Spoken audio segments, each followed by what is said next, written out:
correction de l'exo 3. Alors, démontrer que f peut être considéré comme une fonction de répartition d'une var à densité. Et on me donne grand F la fonction. Donc, est-ce que je sais à l'avance que c'est une fonction de répartition, et il suffit de démontrer qu'en fait c'est une fonction de répartition d'une var à densité, ou est-ce que je ne sais rien du tout? Eh bien, je ne sais rien du tout. Donc, vous savez, c'est la deuxième méthode où il faut montrer plus de choses.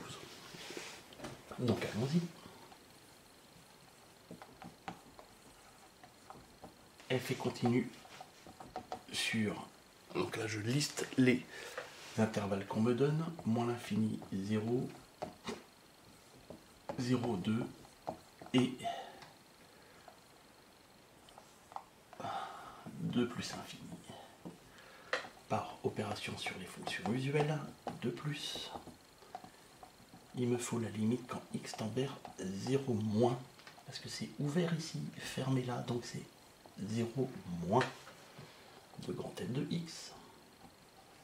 C'est la limite quand x tend vers 0 moins de ce que ça vaut sur moins l'infini 0, c'est-à-dire de 1 demi exponentielle x. Quand j'en passe x par 0, ça me fait 1 demi. Et est-ce que c'est bien égal à f de 0? Eh bien, c'est la deuxième ligne qu'il faut lire. Et f de 0, c'est 1 demi plus 1 quart fois 0, c'est-à-dire 1 demi, donc ça marche. Et limite quand x tend vers 2 moins, à nouveau c'est ouvert ici, donc c'est 2 moins, de f de x, c'est la limite quand x tend vers 2 moins de 1 demi plus 1 quart de x. Quand je repasse x par 2, ça me fait 1 demi plus 1 quart fois 2, c'est-à-dire 1 demi plus 1 demi, ça fait 1. Et est-ce que c'est bien égal à f de 2?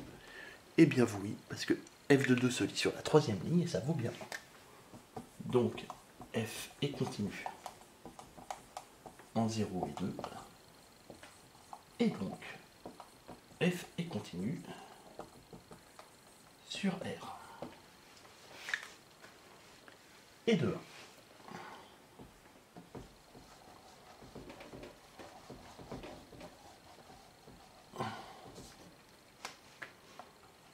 Deuxième point, grand F et C1 sur R, sauf éventuellement en 0 et 2 par opération sur les fonctions usuelles. Et on a, pour tout x appartenant à R privé de 0,2,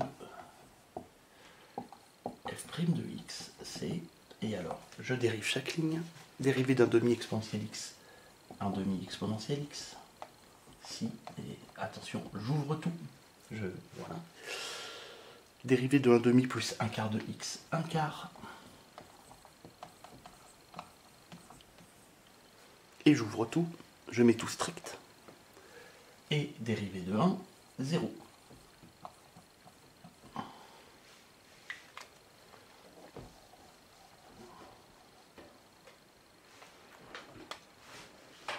Voilà. Ah, je vous rappelle que si je savais à l'avance que c'était une fonction de répartition, et que c'est à densité, que c'était ça mon seul problème, je me serais arrêté là.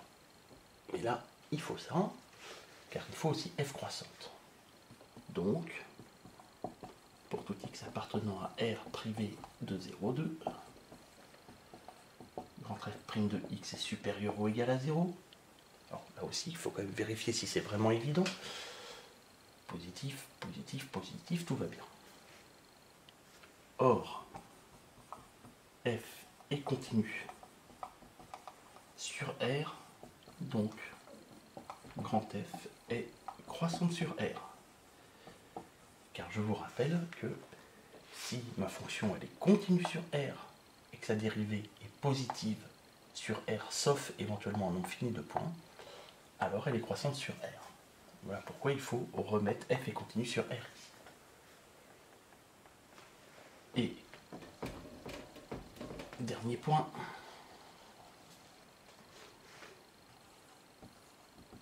limite quand x tend vers moins l'infini de grand F de x, ça doit être 0. Alors là encore, attention, c'est des limites, donc il faut regarder si c'est vrai, il ne suffit pas de l'écrire. Hein. Alors Alors là, 1 demi de exponentielle x tend vers 0 quand x tend vers moins l'infini, c'est direct, donc je peux l'affirmer. Hein, il faut vérifier s'il n'y a pas un calcul de limite à faire, croissance comparée, équivalent, etc.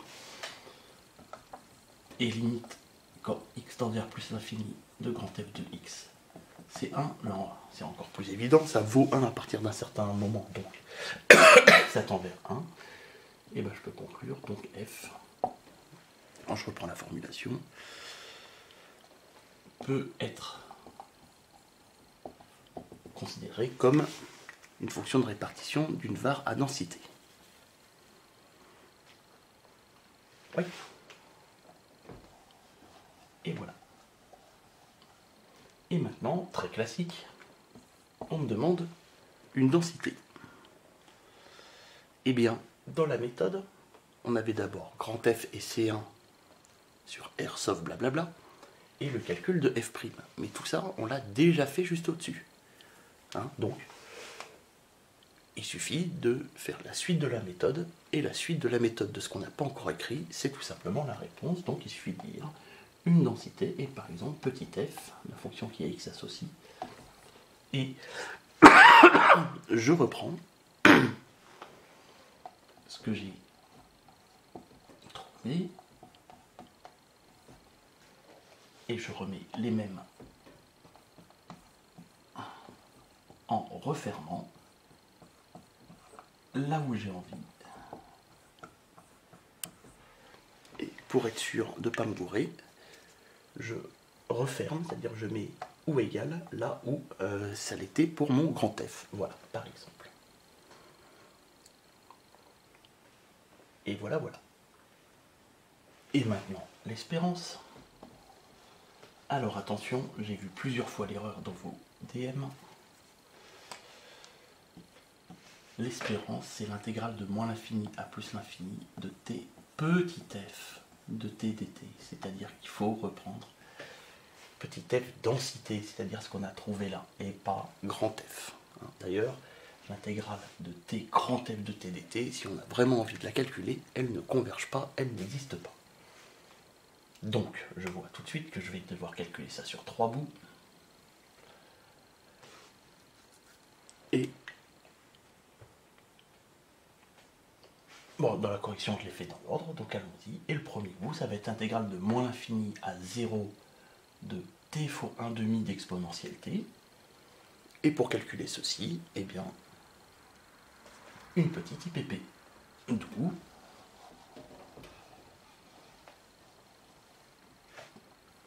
alors d'abord c'est une intégrale impropre, donc je pose un a négatif.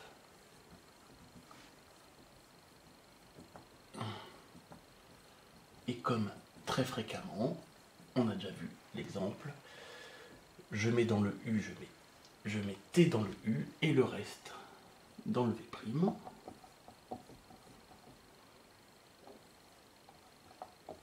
Primitif d'un demi d'exponentielle t, un demi d'exponentielle t. U et V sont C1 sur A0 par opération sur les fonctions usuelles. Donc on peut intégrer par partie. Et on a intégrale de A à 0 de t f de t dt égale, donc c'est ce qu'on veut calculer ici, hein, c'est bien t fois v', c'est uv entre crochets, c'est-à-dire t fois 1 demi d'exponentielle t. J'ai l'habitude toujours quand j'ai une constante comme ça de la mettre en premier, mais enfin si je mets t fois 1 demi exponentielle t, c'est absolument pareil, moins intégrale entre a et 0 de u'v, c'est-à-dire 1 demi de exponentielle t dt. Ce qui me fait ceci en 0, ce qui fait 0 parce qu'il y a le t qui est là, 1 demi fois 0 fois 1, moins a exponentielle moins 1. Et il me reste ça à calculer, moins et primitive d'un demi exponentielle t, 1 demi exponentielle t, entre a et 0. Ce qui me fait moins 1 demi de A exponentielle A. Je sais pas pourquoi j'ai mis un moins là, excusez-moi. Hop. Moins 1 demi d'exponentielle 0, c'est-à-dire moins 1 demi. Moins plus 1 demi exponentielle A. Et maintenant, il faut faire tendre A vers moins l'infini. Et alors attention, c'est un calcul de limite. Donc il faut faire le calcul de limite, comme on sait le faire.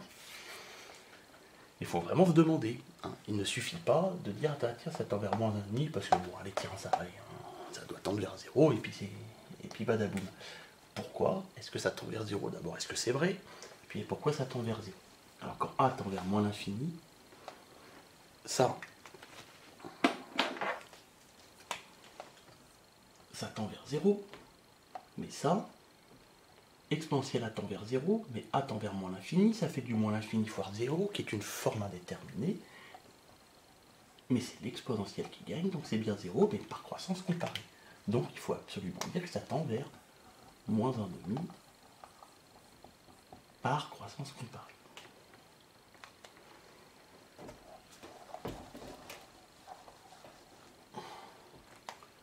Donc, intégrale de moins l'infini à 0 de t f de t dt converge et vaut moins 1,5.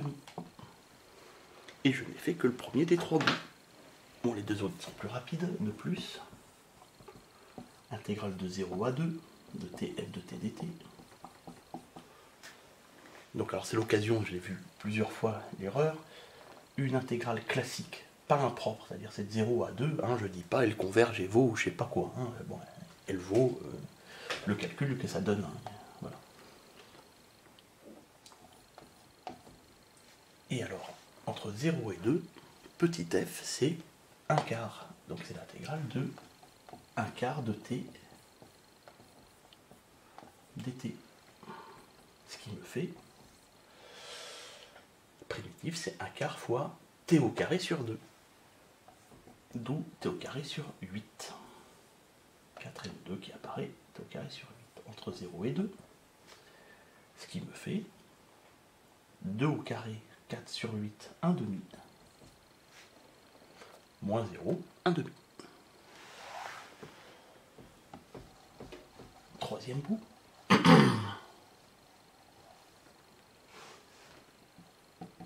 Enfin, comme f est nul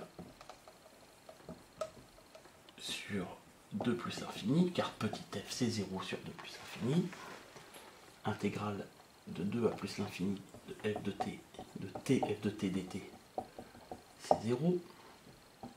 Donc, intégrale de moins l'infini à plus l'infini de t f de t dt converge et vaut. Et je résume tout ce que j'ai eu. Moins 1,5, plus 1,5, plus 0, ce qui fait 0. Donc, x admet